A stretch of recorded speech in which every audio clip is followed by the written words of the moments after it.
everybody, welcome back to the Indecisive Collector. My name is Nancy and today I'm going to be doing a review on the Amazon Kindle, and the reason I'm doing that is because I have recently purchased this product and I wanted to talk to you all about the good, the bad, and the ugly before you buy your own. I got mine on sale on Prime Day for about $50, but it's usually a pretty pricey piece of product and I'll be talking about that later. So let's get going, shall we? I'm going to start with the pros and then move on to the cons and then end with my outro. So a pro. No screen glare from the sun, PDF reader so you don't have to carry multiple textbooks around for those college students. Not all college books obviously you can find on the Amazon store, or you can find PDF versions on, or you can't find the PDF versions online, but if you can, which I used to be able to most of the time in college, this is super duper helpful.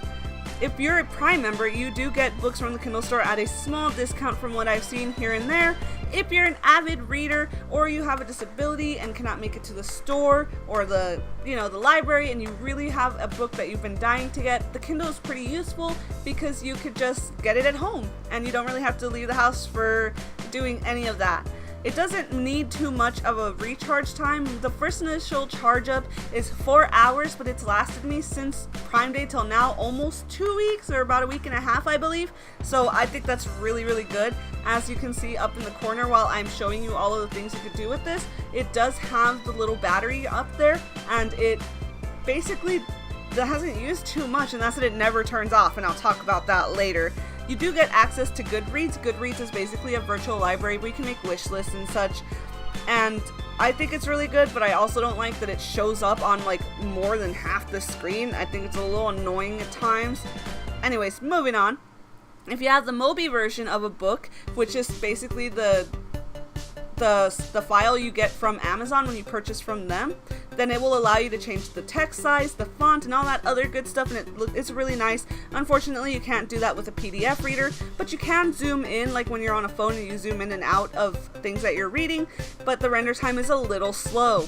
If you don't know a word, you can highlight it, look it up in the dictionary provided in the Kindle, and it will even save it and add it to a Kindle vocabulary builder and will create flashcards for you so you can practice learning it later. It's Audible accessible, but only through Bluetooth headphones or speakers because there's no headphone jack. It does have an experimental browser, but only if you have good Wi-Fi. I don't recommend it if you're like at the library or something because it is so slow. You might as well just use your phone, or you might just use the library computers because it's not great. And another good thing is there are parental controls that allow you to create personal profiles for other people who will be using the Kindle and will allow you to add restrictions. So I think that's a really good thing for people who have kids or, nieces or nephews who come over a lot. And so here are the cons. A Kindle is one big Amazon advertiser. Your lock screen advertises new up-and-coming books that you can find in the Kindle store. Your home screen shows you books Your home screen shows you books all over the screen that you could buy, or it's based off of your purchases and all that other stuff. And I wanted to get away from that. I thought buying this would get me away from it, but unfortunately, the only way you can get away from it is if you pay an extra $20 at checkout by clicking on remove special offers, air quote. So that's one of the things that kind of it irked me a little bit when I first bought it. And there is no real off button as far as I can tell. Some people say if you hold the power switch for 10 seconds that it'll power off, but mine just asked me if I want to restart or turn off the screen. The people who can turn it off say it's not a great idea to constantly do so, as it is like, unplugging your computer while it's working and could really mess it up. The people at Amazon say that there's no real difference in terms of the battery life of it being on or off, so I usually just turn the screen off when I'm not using it. And it's lasted me since Prime Day, which is almost like 2 weeks ago, like a week and a half or something like that. So I think that's okay. It's pretty pricey is another con. The regular non-backlit Kindle will run you about $80, and the backlit Kindle is $120 USD. I got mine, the non-backlit Kindle, on sale for $50. I've seen people say that you can get it for $50 normally at a Barnes & Noble, but my Barnes & Noble doesn't have any for that price, so I don't know if they might have it like that for you are, but that's something that you'd have to look up on your own time. I don't know, $80 is too much for me, especially for a non-backlit Kindle, because I had to buy my own book light so that I could read it in dimly lit rooms, and then I had to go and get myself a cover for it because I didn't trust myself to not scratch it. So that was altogether, it was $80 just to get the book light and the cover and the Kindle, all and a non-backlit Kindle, you know, on top of all that. I can't imagine if like I'd paid full price. I honestly wouldn't have bought it if I had to pay full price. So that's the thing that irked me. And the memory isn't too much. It says 4 gigs, but obviously a little bit of the memory is taken up by all of the stuff that basically comes with the Kindle to run it.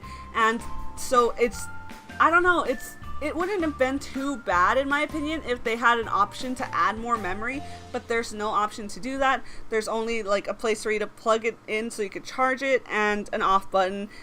I don't know, because at that point you'd either have to get rid of books, or you'd have to get a new Kindle, or you'd have to move books from your computer to the Kindle and then move it around like a personal library. It's not the worst, it's just a little inconvenient, and I guess that's how they make their money. It's like, oh, come buy another Kindle when you're out of rooms. I don't know. It upset me greatly to pay $50 for like 4 gigs of memory, but books don't take up too much space, luckily, so that's okay, I guess.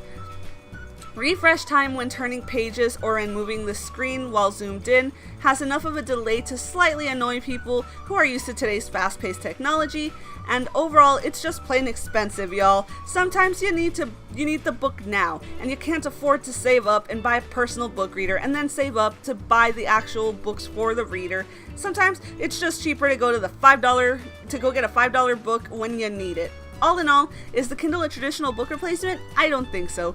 I still love books. I will continue to purchase books and go to locally owned bookstores. Although Amazon may have a large selection of books, they don't have every book in existence, and most Kindle books are at full price or small discount for Prime members. And sometimes it's just better to go like to Half Price Books or a locally owned bookstore that have severe discounts on books that you can purchase. But it is really convenient for people who may have disabilities, or people like me who leave books everywhere and forget them or lose them on trips and can't keep a hold of all of it because you're just a spaz. Dang it, stop doing that. Anyways, back to what I was talking about. So I feel like it does have its ups and downs. I'm glad that I purchased it, but I'm glad that I purchased it on a sale. I would not have done this if it weren't on sale, guys.